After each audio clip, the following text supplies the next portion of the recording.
ليلى المغربي من ليبيا، مدافعة عن حقوق الإنسان، كاتبة وصحفية ومصورة فوتوغرافية. كما تعلمون جميعا، في 2011 سقط نظام ديكتاتوري قمعي.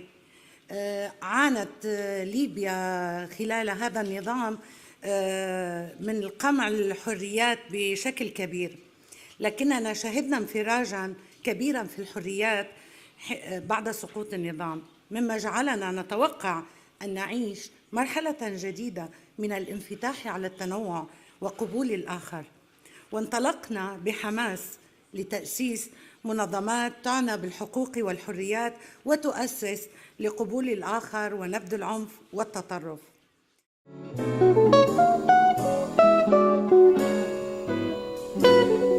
أنا كل صباح أفكر في السفر، أوضب حقائبي في خيالي، لكنني حين أشعر أنني قد أغادر حقا أشعر برعب رهيب.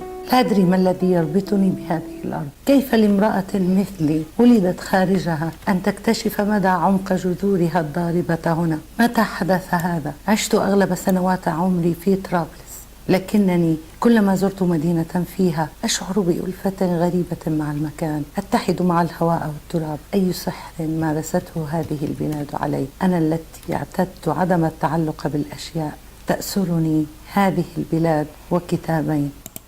الكتابة فعل تمرد على الصورة النمطية والسائدة في المجتمع، وفي مجتمع كمجتمعنا منغلق اعتاد الفكر الواحد، اللون الواحد في كل شيء، التمسك بكل العادات والتقاليد، بمقولات، بمفردات عفى عنها الزمن، لا يمكن أن يقبل تغيير بسهولة.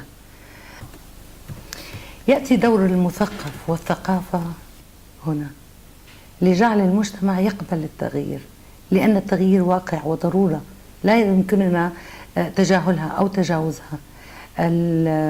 التطور دائم في حياتنا، في أساليب اتصالنا، تواصلنا. المجتمعات الأخرى اليوم لم تعد تفكر في حقوق وحريات لازلنا نبحث عنها أو نناقشها. نحتاج إلى قبول الآخر، نحتاج إلى قبول هذا التنوع الذي هو موجود حقيقة على أرض الواقع، لكنهم يرفضون رؤيته.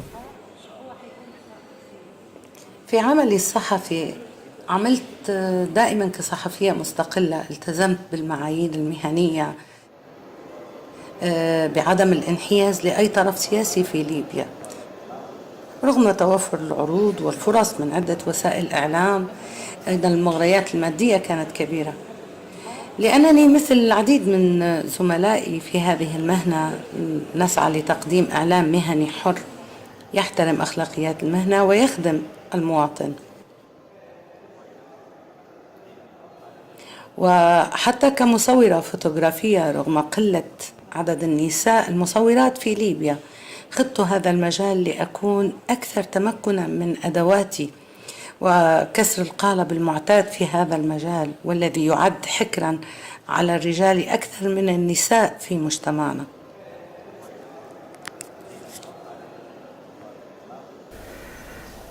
في العمل الثقافي بدأت مع مجموعة من الشباب في نادي القراءة، كان أول نادي قراءة في ليبيا من نوعه. كنا نقرأ الكتاب ونناقش في جلسة، نجتمع ونناقش مضمون الكتاب وما طرحه من رسائل وأفكار.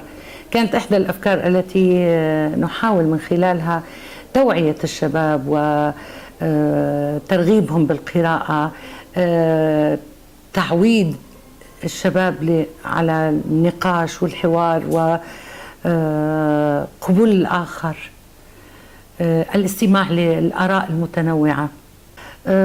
أسسنا حركة تنوير، أيضا بعض الشباب من النادي ومن خارج النادي. كان هناك البداية بمهرجان الكتب المستعملة، كان ربما أضخم عمل ثقافي حصل في ليبيا في منذ سنوات طويلة بتصوري. لم نمنع أي كتاب حتى ما لا يعجبنا أو ضد توجهنا أو فكرنا المدني. كنا على ثقة أن الاحتكار، القمع، وضع قيود، كلها ضد مفاهيم الحقوق والحريات. لهذا جمعنا الكتب وبعناها دون النظر إلى كاتبها أو ما تقدمه من أفكار. احترمنا التنوع والرأي الآخر ولم ندعي دون أن نمارس هذا الشيء. لم نتمكن من الاستمرار بسبب الكثير من التهديدات. للأسف هناك بعض المدارس الفكرية أو التوجهات الفكرية ليست فقط لا تقبل الآخر بل تواجه بالعنف. هي أيديولوجيات متطرفة، تكفر، تمارس كل الأفعال العنيفة، تحريض، اختطاف، قتل، اغتيال. كل هذا يمكن أن نواجهه. تعرضنا لتهديدات كثيرة، لهذا توقفنا عن نشاطنا. توقفت بعض الشيء حقيقة، ثم حين شعرت أن الأمور هدأت بعض الشيء ظننت أن تقديم مشروع ثقافي ككتاب شمس على نوافذ مغلقة سيكون آمنا نسبيا، باعتبار أنه كتاب يضم أصوات ل25 أديب وأديبة. فأين المشكلة في أن نقدم هكذا مشروع؟ لست بالسذاجة التي تجعلني لا أدرك أن هناك من يرفض أصلا الفكر المدني، الثقافة بالعموم، الأدب، لكن لم أتوقع أن أواجه هذه الحملة العنيفة والشرسة التي وصلت حد التكفير بسبب بضعة أسطر هي موجودة في مجتمعنا، سواء كمفردات أو أفعال نسمعها يوميا في الشارع. تم تهديدي بالقتل، تم تكفيري، وبالتالي تم تهجيري قسريا خارج ليبيا.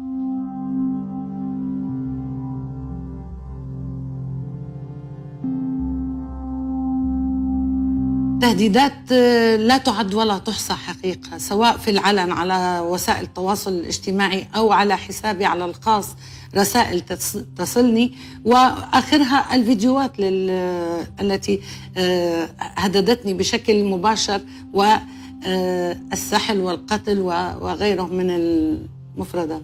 فمثل هذه الكتابات الفاجرة يقوم بها أناس فسقة متحللون من الخلق والأدب القويم. لست الوحيدة التي تعرضت لتهديد أو مشاكل.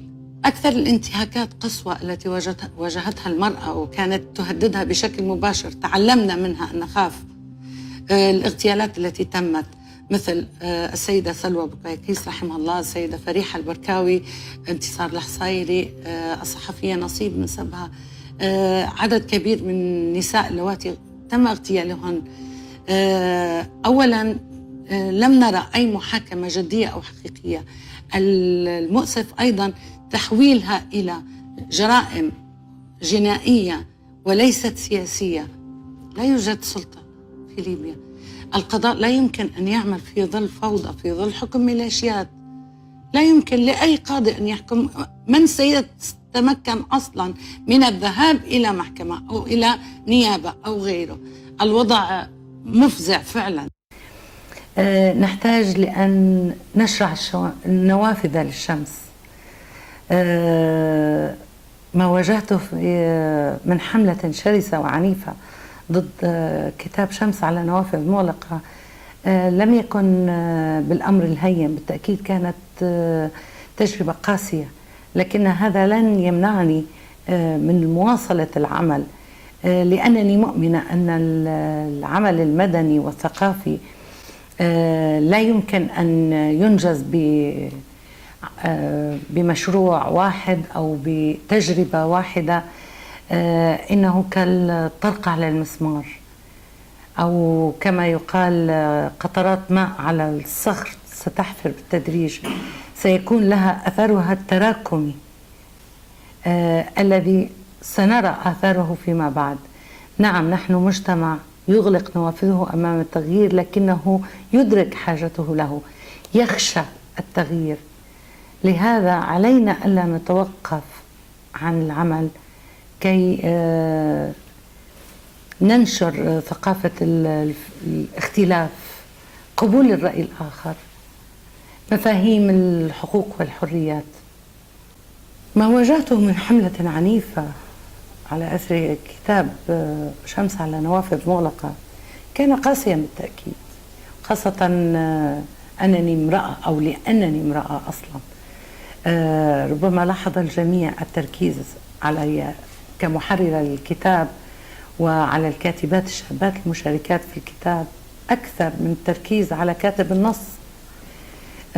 مجتمعنا باعتباره مجتمع ذكوري يغفر للرجل، يسامح، يبرر، لكن المرأة حتى وإن كانت ضحية يحولها إلى جانية. العمل الثقافي والمدني بالعموم في مجتمع كمجتمعنا ليس سهلا بالتأكيد، لكن هذا لا يجب أن يثنينا عن متابعة العمل، إيمانا مني بأنني يجب أن أقوم بأي عمل أجده مفيدا أو يمكن أن يقدم شيء للمجتمع، ليس لأجلي فقط بل لأجل الأجيال القادمة التي ستسألنا يوما ماذا فعلتم ببلادنا.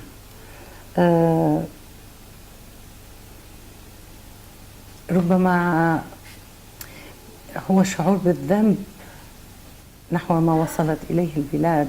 كلنا ساهمنا في هذا بطريقة أو بأخرى، حتى بصمتنا أحيانا، بخنوعنا، بخوفنا، لكن أحيانا الخوف مبرر.